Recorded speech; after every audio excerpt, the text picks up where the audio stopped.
Hello viewers, அனைவருக்கும் ஒரு பெண்ணை கல்லறையில கட்டி போட்டிருக்காங்க, அதுவும் சங்கிலியால. அவளை சுத்தி பாம்புகள் நிறைஞ்சிருக்கு. அது ஏன் அப்படி என்ன தண்டனை அப்படின்னு தான் இந்த வீடியோல பார்க்க போறோம். அவ பேரு தமனா. தமனா 22 வயசு இளம்பெண்ணு. அந்த பெண்ணு அந்த வீட்டுல ரொம்ப அதிகாரம் மிக்கவ. முக்கியமா பாத்தீங்கன்னா எப்பொழுதுமே மேக்கப் பண்ணி ரொம்ப அழகா வந்து காமிப்பா. அவருடைய அப்பா அம்மா சொல்றத சுத்தமா கேட்க மாட்டா. அவங்க அம்மா எது சொன்னாலும் சுத்தமா மரியாதை தர மாட்டா. அதே போல தன்னை எப்போதுமே மேக்கப் பண்ணிக்கிறதும் அழகு பத்தியதுல தான் அதிக முக்கியத்துவம் தருவா. கடவுளை வழிபடணும் அப்படின்னு அவங்க அம்மா எவ்வளவு சொல்லுவாங்க, ஆனாலும் அவ கேட்கவே மாட்டா. தமனா எப்பொழுதுமே பாட்டு கேட்டு என்ஜாய் பண்ணிட்டே இருப்பா. தனது தோழிகள்கிட்ட அடிக்கடி பேசிட்டே இருப்பா. இது மட்டும் இல்லாம எப்பெல்லாம் அம்மா வந்து ஏதாவது சொன்னா சுத்தமா அவங்களுக்கு மரியாதை தரமாட்டா. அந்த அளவுக்கு திமிரு பிடிச்சவளா வந்து இருப்பா. இப்போ ஒரு நாள் அவருடைய அம்மாவுக்கு திடீர்னு உடல்நல சரியில்லாம போகுது. ஆனாலும் அவருடைய அம்மா சொல்றா, இது போல இன்னைக்கு ஒரு நாள் நீ சமைச்சு எனக்கு ரெடி பண்ணு, உடம்பு முடியல அப்படின்னு சொல்றா. அதெல்லாம் முடியாது, நான் என்ன உனக்கு வீட்டு வேலைக்காரியா எஞ்சி வேலை செய்ய அப்படின்னும் அவன் சொல்றா. ஆனாலும் அவருடைய அம்மாவால முடியல, எதுவுமே பேசவும் முடியல.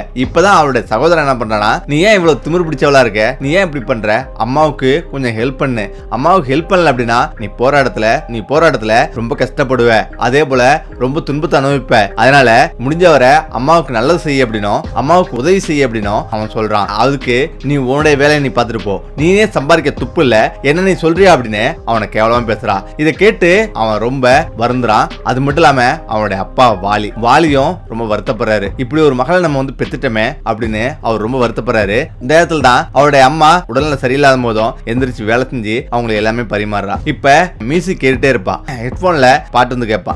அதே போல அவருடைய ஃப்ரெண்ட்ஸுங்கள்ட்ட அரட்டை அடிச்சுட்டு ஜாலியா என்ஜாய் பண்ணி பேசிட்டு இருப்பா. ஆனா அம்மா கூட ஒரு நிமிஷம் கூட நேரத்தை செலவு பண்ண மாட்டா. இது எல்லாத்தையுமே பார்த்துட்டு தான் இருந்திருக்காங்க. ஆனாலும் தனது மகள் போக திருந்திருவா அப்படின்னு எல்லாருமே நம்புறாங்க. இப்பதான் ஒரு நாள் திடீர்னு தமனாவுக்கு உடம்பு சரியில்லாம போகுது. படுத்து படுக்கையா வரா. இப்ப அவருடைய அம்மா வந்து என்னமாச்சு, ஏன் இப்படி படுத்திருக்க அப்படின்னு கேக்குறாங்க. இது போல என்னால முடியல, உடம்பு சரியில்லைன்னு சொல்றாங்க.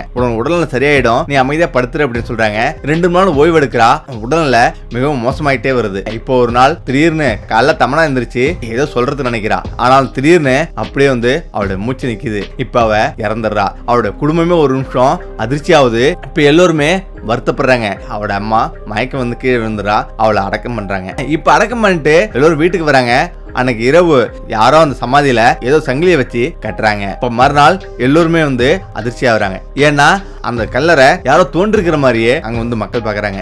இப்ப அங்கிருந்து ஒருத்தர் ஓடி வராரு. ஓடி வந்து தமனாவோட அப்பாவிட்ட இது போல கல்லறை யாரோ தோண்டி இருக்காங்க, என்னன்னு தெரியல அப்படின்னும் அவர் சொல்றாரு. இப்ப அங்க போய் பாக்குறாங்க, பாம்புகளும் தேள்களும் அங்க மேல வந்து ஊறிட்டே இருந்திருக்கு. இதை பார்த்து அந்த ஊர் மக்கள் எல்லோருமே ஒரு நிமிஷம் தகைச்சு போறாங்க. இப்ப அந்த பாம்புகள் எல்லாமே விரட்டி விடுறாங்க.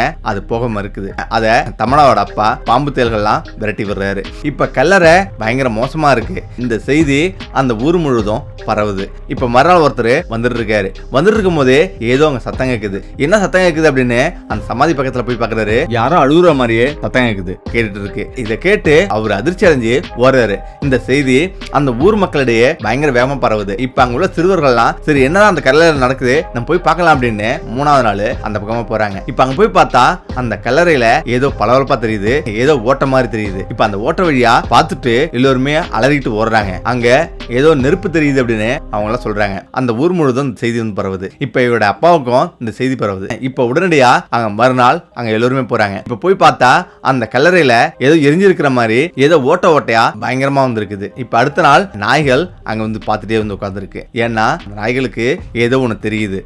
அன்னை இரவு தமனாவோட அம்மாவுக்கு திடீர்னு மயக்கம் வந்து கீழே விழுறாங்க. கொஞ்ச நேரம் கழிச்சு மயக்க தெளிஞ்சு எப்படிறாங்க. அப்பதான் அவருடைய அம்மா அலறா. அதாவது தனது மகளை காப்பாத்துங்க, தன் மகளை நான் மயக்கம் அடைஞ்ச உடனே பார்த்தேன், அவ என்னை காப்பாத்துங்க அப்படின்னு அவ கத்துறா. அவன் முகமெல்லாம் வந்து கருப்பா இருக்கு, கையெல்லாம் கருப்பா இருக்கு. அதே போல கண்ணுல இருந்து நெருப்பு பத்தி ஓடுது, கையெல்லாம் கருப்பா நெருப்பு பத்துது. எனக்கு எதுவுமே புரியல அப்படின்னும் அவங்க சொல்றாங்க. இப்ப ஊர் மக்களுக்கெல்லாம் இந்த செய்தி பரவுது. அவருடைய மகள் என்ன பாவம் செஞ்சாலோ செஞ்ச பாவத்தால இறந்த பிறகும் தண்டனை அனுபவிக்கிறா அப்படின்னும் எல்லோரும் பேசிக்கிறாங்க. இப்ப அதுக்கு மறுநாள் இப்ப அவருடைய மகன் சொல்றாங்க, அதெல்லாம் இல்லாம ஏதாவது பிரம்மையா இருக்கும், நீ அவளே நினைச்சிட்டு இருக்க, அதனாலதான் இந்த பிரச்சனை அப்படின்னும் அவங்க சொல்றாங்க. ஆனாலும் இல்லப்பா, உண்மையிலேயே உன தங்கச்சி நான் பார்த்தேன், எனக்கு அவளே நேர்ல வந்து என்னை காப்பாத்துன்னு சொல்றா அப்படின்னும் அவங்க சொல்றாங்க. இப்ப அவருடைய சகோதரன் அழுதுகிட்டே போய் ஒரு மரத்துக்கடியில உட்கார்றான். என்னுடைய சகோதரி அவ யாரையும் யாரையும் மதிக்காததால தான் இவ்வளவு துன்பத்தை வந்து அனுபவிக்கிறான். அவ பிச்சைக்காரனையும் ஏழைகளையும் ரொம்ப வஞ்சித்து கேவலமா பேசுவா. அதனாலேயே இவளை திமிர் பிடிச்சவ அப்படின்னு அந்த ஊர் மக்கள் எல்லாருமே சொல்லுவாங்க. இப்ப அவன் போய் கல்லறையில அதிர் இருக்கான். அப்ப கூந்து கவனிக்கிறான். அங்க ஏதோ ஒளி தெரியுது. ஒளி போல ஏதோ தெரியுது. இப்பதான் நேரா வீட்டுக்கு வரான். அவருடைய அப்பாட்ட இந்த விஷயத்தெல்லாம் சொல்றான். சரி அப்படின்னு மத போதகர் சாகப்ட சொல்லி அவர் வந்து ஆச்சிட்டு போறாங்க. இப்ப எல்லோரும் போய் அங்க போய் பாக்குறாங்க. அங்க பெரிய பள்ளமா வந்திருக்குது. இப்பதான் சாகப் சொல்றாரு ஏதோ பாவம் செஞ்சிருக்கா. பாவம் செஞ்சதாலதான் இவ்வளவு பெரிய தண்டனை அவளுக்கு கிடைச்சிருக்கு. உடனடியா தோண்டுனா என்னன்னு தெரியும் அப்படின்னு அவர் சொல்றாரு. எல்லோருமே சரி அப்படின்னு திரும்ப தோன்றாங்க. கொஞ்சம் தோண்டின பிறகு பெரிய சங்கிலியால அங்க கட்டி இருக்கு. இதை பார்த்து எல்லோருமே அதிர்ச்சி ஆகுறாங்க. இப்பதான் சாகப் சொல்றாரு அந்த சங்கிலிய ஓபன் பண்ண சொல்றாங்க. இப்ப அந்த சங்கிலியை வந்து ஓபன் பண்றாங்க. ஓபன் பண்ணிட்டு திரும்பவும் மூடுங்கன்னு சொல்றாங்க. எல்லோருமே வீட்டுக்கு வந்துடுறாங்க. இப்ப வீட்டுக்கு வந்த பிறகு திரும்பவும் அவங்களுடைய கனவுல அவருடைய மகள் வரா. இப்ப ஏந்திரிச்சு திரும்பவும் என்னுடைய மகளை பார்த்தேன். திரும்பவும் அவ கத்துறா. அவ சங்கிலியால கட்டிருக்கா. அவளை சுத்தி நெருப்பு எரியுது. அவன் மேல பாம்பெல்லாம் வந்து ஓடிட்டு இருக்கு அப்படின்னு அவன் சொல்றாங்க. இதை கேட்டு இவங்களுக்கு எல்லாருக்குமே அதிர்ச்சி. இருந்தாலும் அதெல்லாம் ஒண்ணும் இல்லம்மா, நீ கொஞ்சம் ரெஸ்ட் எடு, எல்லாம் சரியாயிடும் அப்படின்னு அவங்க சொல்லிடுறாங்க. கொஞ்ச நாள் கழிச்சு அந்த ஊர் முழுவதும் இதே பேச்சா இருக்கு. அதாவது தமனாவோட ஆவி இந்த ஊர் முழுவதும் சுத்தி தெரியுது அப்படின்னு அவங்க சொல்றாங்க. தமனா அம்மா அவங்க வந்து உட்கார்ந்து இருக்காங்க. திடீர்னு ஏதோ ஒரு உருவம் தெரியுது. திடீர்னு வந்து அலறாங்க. இப்பதான் எல்லாரும் ஓடி வராங்க. இப்பதான் அவன் சொல்றான், இப்ப நான் பார்த்தது கனவுல பார்க்கல, நேர்லயே வந்து என் பெண்ணை வந்து பார்த்தேன். கருப்பா இருக்கு முகம், அவருடைய கையெல்லாம் வந்து கருப்பா இருக்கு, முகம் சரியா தெரியல, ஆனாலும் நின்றுட்டு இருக்கு அப்படின்னு அவங்க சொல்றாங்க. இன்னும் ஏதாவது இதுல நடந்திருக்கான்னு நம்ம பார்ப்போம் அப்படின்னு அவங்க வந்து யோசிக்கிறாங்க. இப்பதான் திரும்பவும் அந்த கல்லறைக்கு போறாங்க. இப்ப அந்த கல்லறையில அம்மா அப்படின்னு ஏதோ சத்தம் கேக்குது. இதை கேட்டு அவங்க உள்ளவங்க எல்லாமே ஒரு நிமிஷம் அதிர்ச்சி ஆகுறாங்க.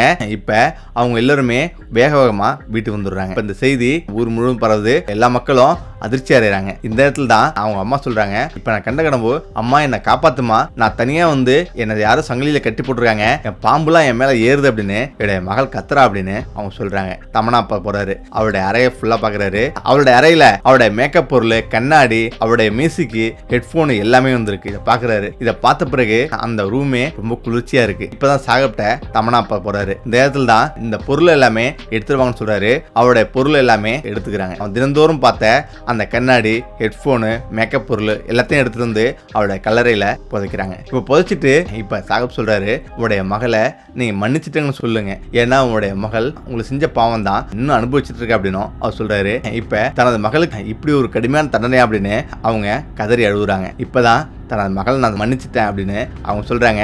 எல்லோருமே நான் மன்னிச்சிட்டேன்னு சொல்றாங்க. இப்ப மறுநாள் வந்து பாக்குறாங்க, அந்த கல்லறை ரொம்ப அமைதியா இருக்கு. தினந்தோறுமே அந்த கல்லறை ரொம்ப அமைதியா இருக்கு. அதுக்கு பிறகுதான் அந்த ஊரே ரொம்ப அமைதியா மாறிச்சு. இப்ப எல்லோருமே கொஞ்சம் நிம்மதியா வராங்க.